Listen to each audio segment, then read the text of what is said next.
Aviación contra Bachelet y otros. Así se llama el libro, que da cuenta de una cara muchas veces desconocida de la dictadura, que se veía desde el interior de la Fuerza Aérea y que tenía como víctimas algunos oficiales y suboficiales de la institución. Para conversar de este tema nos acompaña Jorge Dixon, subteniente en retiro de la Fuerza Aérea de Chile y autor de esta publicación. Señor Dixon, muy buenas noches. Hola, ¿qué tal? Muy buenas noches. Gracias por invitarme, primero que nada.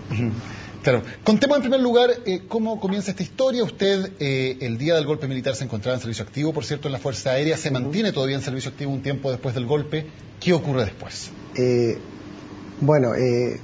Después del golpe militar, yo estudiaba Ingeniería Aeronáutica en ese entonces, la Academia Politécnica Aeronáutica, estaba en tercer año. Se produjo el golpe y nos destinan a la custodia, más que nada no custodia, sino que guardar, digamos, la seguridad del Aeropuerto Internacional de Pudahuel. Y ahí ocurrieron varias cosas que las relato en el libro. ¿Y porque en qué momento lo detienen y lo acusan a usted? ¿Qué ocurre ahí? Es que, primero que nada, no es que me acusen así por el hecho de estar en la Academia Politécnica Aeronáutica, sino que el hecho se produjo también por haber realizado un viaje de instrucción junto con compañeros de curso a China. Y bueno, en ese entonces, estamos hablando del año 72, los tiempos de Mao, lo encontramos muy bonito, muy bueno, digamos, el viaje, porque la atención que recibimos, además de parte del gobierno chino, fue extraordinaria. Y tengo que decir de que el curso en general, o mis compañeros de curso, fue un viaje que nos llamó la atención, porque visitamos China, Australia, Nueva Zelanda, Japón. El hecho que usted volviera hablando muy bien de China, usted lo relata en el libro, es uno de los hechos que lo pusieron bajo el radar sospechoso por hablar bien de un país comunista, pero además usted cometió, lo quiero poner entre comillas, otro error a ojos de quienes lo detuvieron posteriormente, que fue hablar con un oficial de la Fuerza Aérea. Precisamente. Lo que pasa es que en ese entonces la Academia Politécnica Aeronáutica no tenía cursos de economía y uno quería, digamos, conocer un poco más de la situación que se vivía en ese entonces. Entonces, a través de un compañero de curso, precisamente también de ingeniero, que estudiamos Ingeniería Aeronáutica, tenía contacto con el que hoy en día, con el que fue secretario o subsecretario de Aviación, el capitán Raúl Vergara, ex capitán Raúl Vergara, quien a su vez era ayudante del general Bachelet. Entonces fuimos a hablar con él, le solicitamos cursos de economía. Mala suerte para nosotros porque después del golpe el general Bachelet cayó detenido, igualmente cayó detenido capitán Vergara, y de hecho él habló que nos conocían y ahí fuimos. Entonces se nos puso en una célula de que habíamos sido prácticamente extremistas a ese nivel. Se habla muy poco normalmente y por eso le preguntamos estos detalles de quienes eran militares, de quienes eran parte de las Fuerzas Armadas y se opusieron al golpe de Estado, o al menos no compartían el golpe de Estado. Antes que nos cuente eso, nos podría relatar, a usted lo llevan a la Academia de Guerra. Y bueno, lo llevan a varias partes porque usted pasa por la cárcel pública, es un largo peregrinaje hasta que sale libre, pero lo detienen y no solo lo detienen, sino que lo someten a torturas y con harta brutalidad. Cuéntenos cómo fue eso, porque si para cualquier persona es brutal que lo torturen, me imagino que ser torturado por gente que era compañera suya debe ser más fuerte aún. Claro, es que en realidad es el problema fundamental. Fuera de eso, después que salí, yo cuento en el libro que volví a la Fuerza Aérea y no hay conciencia, pero primero voy a contar cómo fue el momento en que lo detienen y cómo lo tratan. Bueno, nos detuvieron, primero que nada detuvieron a 2 compañeros de curso, que también estábamos, porque éramos 4, precisamente los 4 que aparecen aquí en la tapa del libro, son los que somos detenidos. Primero 2 los llevan y no vuelven, después el 1 de octubre del 73, después el 15 de octubre me detienen a mí y a otro compañero, Pedro Pons, y primero vamos a la Academia Politécnica, donde nos tienen un tiempo ahí en forma incomunicada y nos llevan después a la Academia de Guerra. En la Academia de Guerra, ¿qué es lo que nos hacen?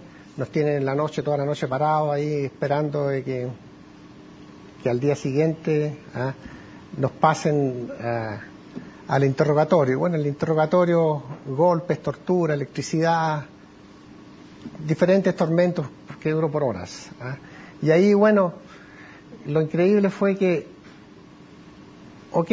terminaba la tortura, todo, al día siguiente, me llevan el papel para firmar. Pucha, yo me doy cuenta que lo que yo dije bajo tortura no correspondía. Pues entonces yo pensé, imagínense, bueno, tenía 22 años, todavía pensaba, no sé qué estaría pensando, se deben haber equivocado, le digo. De hecho, uno estaba totalmente encapuchado, pero no veía a las personas. Pero uno reconocía la voz, de hecho reconocía al capitán Florencio Bulé, en ese entonces capitán. Bueno, el punto es que me llevan la otra, oye, esto no es lo que corresponde. Y se lo llevan el papelito, bueno, me agarraron nuevamente, otros golpes, así que al final tuve que firmar que prácticamente quería explotar ahí, aparece en el diario que quería volar la Academia Politécnica Aeronáutica. El objetivo de las torturas, precisamente se lo iba a preguntar, tiene que ver con obtener confesiones de supuestos hechos subversivos, con intentar que usted delatara a otras personas. ¿Cuál era el objetivo de esas torturas a las que sometió? Principalmente lógico, de poder decir, mira, esta persona era simpatizante, o se reunía con personas X, Y, pero reunirse con personas X, Y no significaba que uno estuviera envuelto en algún tipo de carácter extremista o cosas por el estilo. ¿Se intentaba en este caso involucrar, por ejemplo, a el general Alberto Bachelet o a personas de mayor jerarquía dentro de la Fuerza Aérea? Lo que pasa es que esto fue todo un bluff, un setup, como se diría en inglés, en el cual Bachelet, el libro se llama Aviación contra Bachelet y otros porque el proceso en sí se llamaba Aviación contra Bachelet y otros porque era el oficial más antiguo, o sea, como podría haberse llamado Dixon contra Bachelet, Aviación contra Dixon y otros, o sea, él era el oficial más antiguo. Entonces, claro, a él lo pusieron como cabecilla de un grupo en el cual tomaron diferentes personas con diferentes índoles, con diferentes, digamos, tendencias. O sea, si habrían algunos que fueran, digamos, partícipes o que tuvieran, digamos, alguna, como habían los oficiales constitucionalistas, que el que estaba, en este caso, el capitán Vergara, habían otros que tenían algunas tendencias políticas. Entonces, todos los involucraron en una sola secta, en un solo grupo, digamos. ¿Qué se siente ser detenido, torturado y vejado por la institución a la que usted quería tanto y que tal vez quiere tanto todavía? Lo que pasa es que es algo que en realidad no se entiende, porque es como la familia, la gente con que uno convive. Hay personas que quedaron totalmente rayadas y en ese sentido hoy en día están, pero es impresionante, o sea, porque es tu familia, tus amigos, tu gente que sea maltratado y torturado por tu propia gente. O sea, la tortura en sí es horrible, pero que sea la gente con las cuales uno convive todos los días, eran compañeros, iban a las fiestas, eran amigos. Entonces, cuando se habla de camaradas en la vida y en la muerte, como lo hace el himno, y te hacen una cosa por el estilo, es inconcebible. Y el ser humano pierde las nociones en ese sentido, ¿no? Es inconcebible, no tiene nombre. Usted, mucho tiempo después, ya en democracia, es reincorporado a la... No es que sea reincorporado. ¿Qué es lo que ocurre? Cuéntenos cuál es el... Lo que pasa es que vuelvo después de vivir en Canadá por 15 años, o sea, después de que estuve detenido, preso, digamos, me tengo que ir a Canadá, estudié ingeniería electrónica ya. Ahí cuento en el libro todas las peripecias. Hizo trabajo, hizo lavaplato, hizo de todo para poder estudiar, pero salió adelante, logró... Lógico, o sea, empecé llegando como obrero, a pesar con su hermana también allá. Claro, tengo una hermana que se había ido para allá, sí. Y uno empieza como obrero, y lo increíble, que a pesar de tener apellido inglés, detectaba inglés. Así que bueno, la vida me puso a aprender inglés. Bueno, 15 años en Canadá, me manejo hoy en día sin problema, prácticamente soy bilingüe. Vuelvo a Chile, me reincorporo, digamos, a la parte laboral y primero que nada tuve una reunión de compañeros de curso, el año 98, los 30 años, y uno se da cuenta ahí, porque yo, primero que nada, por 30 años nunca toqué el tema, o sea, de los 40 años que pasó, uno como que tiende a minimizar el aspecto de la tortura, y eso es algo psicológico, el ser humano trata de alguna manera poner barreras, o sea, no, si no me sucedió, si no era tanto, si aquí y allá. ¿Eh? Entonces, uno por 30 años no dice nada, o si lo comenta, sí, si yo estuve en la Fuerza Aérea y me tuve que ir, uno lo dice. ¿Eh? Para no tener que relatar, porque la gente tampoco le cree a uno. Y si le creen, dicen, algo tiene que haber hecho.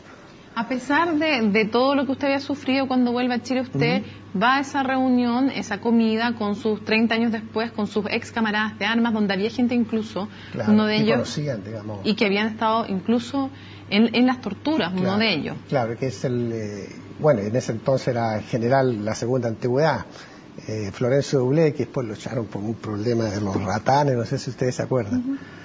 Bueno, él fue precisamente la persona uno de los torturadores que participó en las sesiones que tuvo hacia mi persona, y bueno, y con otros también.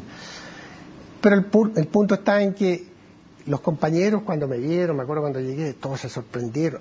Llegó Dixon, terrorista, no sé, pero bueno. Y uno se queda pensando y dice, pucha, en realidad yo no hice nada, pero son ellos, y ellos como que sienten de que habían hecho una labor de humanidad por el hecho de invitarme. Bueno, pasó eso, empecé, digamos, a hacer un proceso interno en realidad, porque en realidad hoy en día ya no tengo ningún resentimiento, nada, o sea, son cosas, en realidad el problema lo tiene el tercero, no yo, o sea, la persona que actúa mal en contra de uno, en ese sentido estoy bien. Y conversando con un compañero de curso, que en ese entonces ya era general de la Fuerza Aérea, Pedro Bascuñán, consigo de entrar a la Fuerza Aérea. Ahora digo, ¿por qué entrar a la Fuerza Aérea nuevamente? O sea, como uno tiraba las mechas después por todo lo que uno pasó, ¿cierto?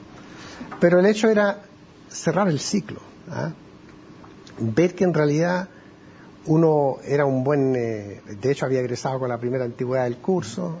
¿Y ese cierre del ciclo funcionó efectivamente? ¿Sirvió para una especie de reconciliación suya con la Fuerza Aérea o no? Yo creo que sí, porque en realidad, bueno, uno se da cuenta cómo ha cambiado la Fuerza Aérea, pero lamentablemente, y tengo que decirlo, no tiene conciencia de lo que hizo. O sea, la Fuerza Aérea en sí. ¿Como institución? O sea, no es que la institución, las personas, la gente, porque la institución es otro, sino que la gente hoy en día trabaja, no tiene ni idea que se torturó a compañeros, a camaradas de armas. No saben. Y los que saben, minimizan, o lo justifican, que es peor. Si yo recuerdo, ahí relato en el libro un coronel, caminando con él,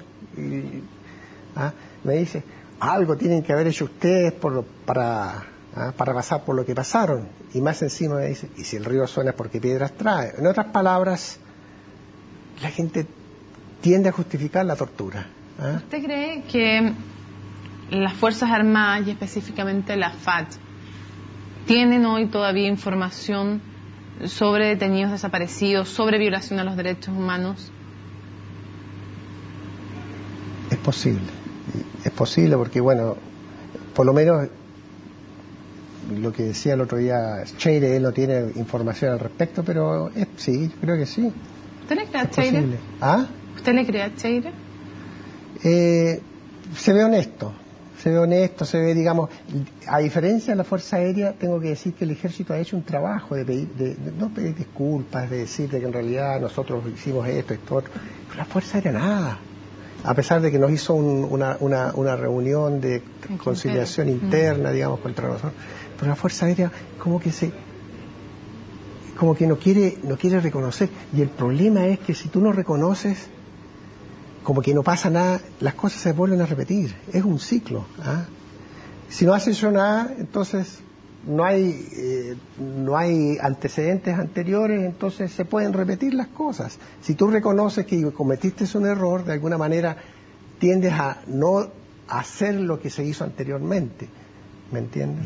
Ahora, abogados de derechos humanos han intentado y han buscado el procesamiento del general Fernando Matei por la muerte del general Alberto Bachelet. La propia viuda del general Bachelet ha dicho que él considera que el general Matei no tiene ninguna implicación en los hechos. También hasta ahora la justicia ha rechazado esas peticiones. ¿Cuál es su opinión personal con la experiencia que usted vivió sobre el rol que tuvo el general Fernando Matei en esos días en la Academia de Guerra.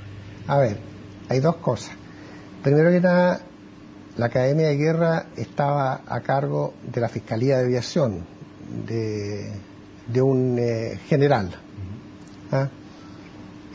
Yo ahí cuento que la mayoría de los torturadores, una cosa increíble, eran ingenieros aeronáuticos, o sea, una cosa, y el mismo general, digamos, era ingeniero aeronáutico. Uno piensa que en realidad los torturadores no son gente, digamos, con cerebro, digamos. Por tanto, en la práctica no estaba a cargo el general Matei, aunque él tuviera el cargo formal. En el papel era el que estaba a cargo de la Academia de Guerra Aérea. Ahora, que hubiera sabido o no hubiera sabido lo que pasaba, por supuesto que tiene que haber sabido. Si estaba personas, digamos, de bajo, digamos, grado, entraban y iban. De hecho, por ejemplo, cuando yo estaba detenido, encapuchado, después de la tortura me fue a ver el que era comandante Silva, ¿ah? Que... O sea, ¿usted cree que Fernando Matei sabía lo que ocurría en la Academia de Guerra? Todos sabían, el alto mando para poder, digamos, hacer una operación, digamos, en la Academia de Guerra, en la Academia de Aeronáutica, digamos, donde uno estudiaba, en la Escuela de Aviación, donde se producían... o sea, todos tienen que saber lo que pasa. ¿Dónde fue a la Academia de Guerra Fernando Matei? Hay distintas versiones sobre el tema. Yo ¿Usted nunca supo? Nunca lo vi, porque uno andaba encapuchado, otros lo tenían, digamos, cubierto aquí, con la cabecita aquí tapado, o sea... espantosa en realidad. Uno en realidad después de leer porque me tomó 1 año y medio en escribir el libro, y uno antes de escribir el libro como que uno no tenía conciencia de lo terrible que fue, y después uno cuando a veces lo lee nuevamente, pues es espantoso. Jorge Dixon, autor de Aviación contra Bachelet y otros, este libro que estamos hablando hoy en CNN Chile. Muchas gracias por habernos acompañado esta noche. Gracias a ustedes y ha sido un agrado.